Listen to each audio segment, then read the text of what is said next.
অযথা বিলম্ব না সমস্যা চিহ্নিত করে রাজনৈতিক দলগুলোর সাথে আলোচনা করে অন্তর্বর্তী সরকারকে নির্বাচনের দিকে এগিয়ে যাওয়ার আহ্বান জানিয়েছেন বিএনপি মহাসচিব মির্জা ফখরুল ইসলাম আলমগীর। বলেছেন, দেশকে ফ্যাসিবাদের হাতে ছেড়ে না দিতে ধরে রাখতে হবে রাজনৈতিক দলগুলোর ঐক্য।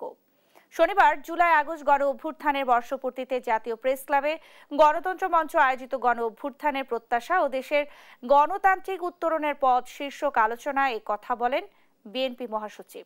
গণ অভ্যুত্থানের 1 বছর না পেরোতেই রাজনৈতিক দলগুলো নিজেদের মধ্যে কাদা ছোড়াছুড়ি দেশের ভবিষ্যতের জন্য ভালো লক্ষণ নয় দাবি করে এ সময় রাজনৈতিক দলের নেতারা বলেন, দেশের স্বার্থে ধরে রাখতে হবে ফ্যাসিবাদ বিরোধী ঐক্য।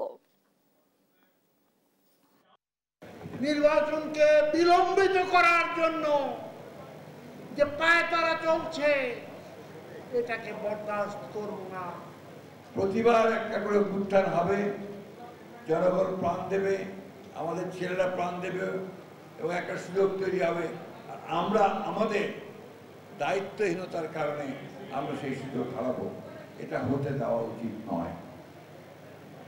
আমি এই সরকারের প্রতি আহ্বান জানাতে চাই যে আপনারা দয়া করে, বহুবার বলেছি, আবারও বলছি, যে কাল বিলম্ব না করে যত দেরি করছেন ততই কিন্তু পরিস্থিতি আরো ঘোরাতে হচ্ছে। এবং সেই অভ্যুত্থানের বিরুদ্ধে যারা ছিল, বাংলাদেশের বিরুদ্ধে যারা রয়েছে, গণতন্ত্রের বিরুদ্ধে যারা রয়েছে, তারা আবার সংগঠিত হয়ে সেই গণতন্ত্রকে নস্যাৎ করবার জন্য কাজ শুরু করেছে।